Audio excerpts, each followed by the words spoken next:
Thank you so much for coming back and watching another one of my videos. My name is Khandy. This week we are going to be talking about hospital etiquette. If this is your first time watching one of my videos, thank you so much for coming by. I did a video on this a few weeks ago and I left some things out.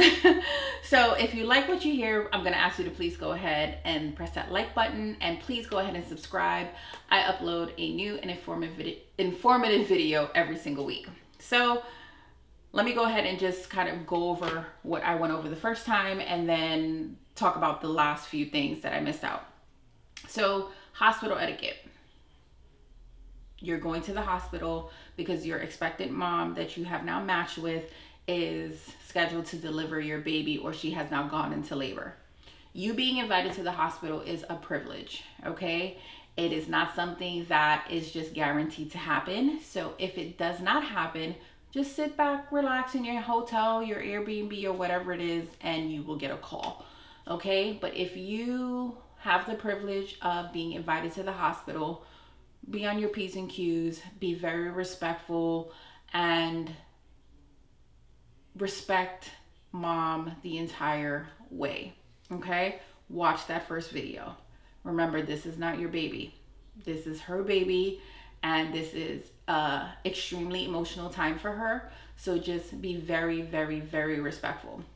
Again, we still are, we're looking up, but we're still in the middle of a pandemic. So at this point, it is up to the hospital as to who they're going to allow in, whether that be you alone, you and a spouse, you, a support person for her. However it is, call the hospital and just make sure you know the ins and outs of that. So first things first, it's not your baby until that TPR is signed and has expired. Okay, just remember that. So everything that's going to happen, this is going to be on mom's call, and you need to verify everything that you're doing with her baby with her, okay? Just make sure that you're being respectful of her. So I'm jumping. Okay, again, watch the first video because I'm just brushing over the first few things, okay? So being invited is a privilege. Being invited into the room when she's laboring and pushing, privilege, but understand that the hospital may not allow you to be in there. It's a very, very, very private experience that's happening. So if you are allowed to be in there, make sure that you are being very respectful to mom, that you are being very caring towards her, and just being there honestly to support her. What does she need? Do you need ice chips? Do you need somebody to hold your hand? Do you need somebody to help you breathe? Whatever it is, be there for her. Be there for her. Once she has delivered, don't just take pictures of her baby. That's her baby. Ask her if you can take pictures of the baby. Okay? Don't just hold the baby. Even if she says, I don't want to hold the baby, I don't want to see the baby, ask her if she wants to hold the baby. If she says no, ask her, can I hold the baby? Okay? Naming the baby. This is her choice. Okay? Some of you have done a pregnancy with your expectant mom, now your birth mom, because she's now delivered the baby and a name has been discussed. However, if a name has not been discussed, she's naming her baby. Unless she looks at you and says, do you want to name the baby? It doesn't matter if you hate the name. That's the baby's name. Your adoption attorney will now ask you, what name do you want on the adoption decree? And that will be that baby's legal name. However, until that happens, the name that mom gives the baby is the baby's name. That's it. Okay? Circumcisions and vaccinations. Mom's choice. Again, like I said in the first video, I have strong feelings on both of those, but not our choice. These are conversations that you probably should have in advance so that you're not driving yourself crazy at the hospital. However, some people don't have the chance to have those conversations because the match happens so late. You know, it could be a stork drop, the baby could already be born. Whatever the case is, that's mom's choice though. Whether you like it or not, that is her choice. Okay? Skin to skin.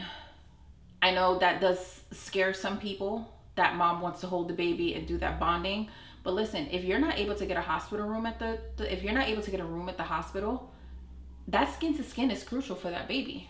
Okay, so, and don't feel like if mom wants to do skin to skin, she's planning on parenting. That doesn't mean that. That just means that she wants to have that time that she knows she'll never have again. So allow her to do that. Well, I'm telling you, allow her. You can't tell her not to do it. You know, again, it's her baby. So those are the things that I covered in the first video. Here we go. Breastfeeding. Her choice. I know it makes some of you nervous, right? You have this great thing that comes out of our breasts after we deliver called colostrum. And that is really what they call liquid gold. There's no better nutrient that a baby can get than colostrum. It is within that first milk that a mother can produce. It is not to say that she can only provide this to the baby if the baby latches onto her breast. She can pump and the baby can still get the colostrum. However, if she wants that baby to latch, you know what that baby's gonna do? Latch, because it's her baby. And it might be uncomfortable for you. For some of you, it may not be, because some of you may understand the benefit of it. But for some of you, it may be uncomfortable. And I get it. I get it. I get it. But it's her choice. But if she's offering to do that, to give that baby that colostrum, take it. Take it. Your baby's never going to get those nutrients anywhere else. There's not a thing you can do in that baby's life that's going to give that baby that colostrum. It's uncomfortable. Again, this could be a conversation that you have prior to delivery, prior to the hospital admission, you know, the colostrum conversation, and can you pump, and, you know, blah, blah, blah. And she may say, I don't want to pump, and if she says she wants to latch, baby's going to latch. It doesn't mean that she's planning on parenting. It just means that that's a part of her process. And every birth mom has a process. Every birth mom has a process, because once they have delivered, they are now a mom. It's a different type of emotion than when she was just an expectant mom and she was just pregnant. She was considering adoption. Now that baby's here physically in her hands. So we have to respect that. Discharge. Now, I kind of covered this in the other video, but discharge. In some states, you can be discharged before the TPR can actually be signed. So in some states, the TPR cannot be signed for up to 72 hours after delivery. You can be discharged within 48 hours. Mom may decide that she wants to take the baby home with her. Yep. I don't know how you feel about that, but that's her choice. Now, your attorney is going to try their hardest to make sure that that doesn't happen. There is going to be a discharge plan as far as the baby is being discharged to you, and the attorney will meet with her tomorrow to sign the forms that need to be signed. However, she may change her mind and say, I want the baby to come home with me tonight. She may also say, or your attorney may recommend you allowing them to stay with you. That's up to you if you're comfortable doing that, especially if you have other children.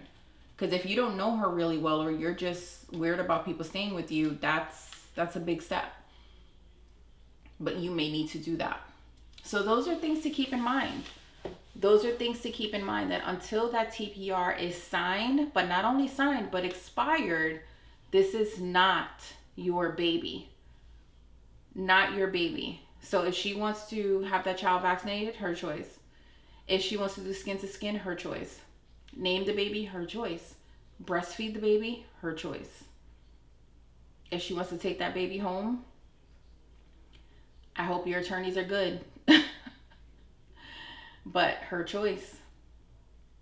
Okay? But you have to be respectful to her choices, her wishes, and know that everything is going to work out. Just know that everything is going to work out. And even when it seems like you are at your wit's end, like all the signs are pointing to her not signing anymore, stay positive. She'll sign. Okay? Just remain positive. that's what I have on hospital etiquette part 2. Again, I will leave the link down below for the first video that I made. And again, please go ahead and push that like button. Go ahead and subscribe to my channel. I upload new and informative videos every week. If you have something that I have left out for hospital etiquette, like if you've just had your baby and you were in the hospital and I left something out from video number 1 and number 2, I don't mind doing a part 3. So please go ahead and leave that in the comment box. But thank you so much for watching. Have a great day and I will see you soon. Take care. Bye-bye.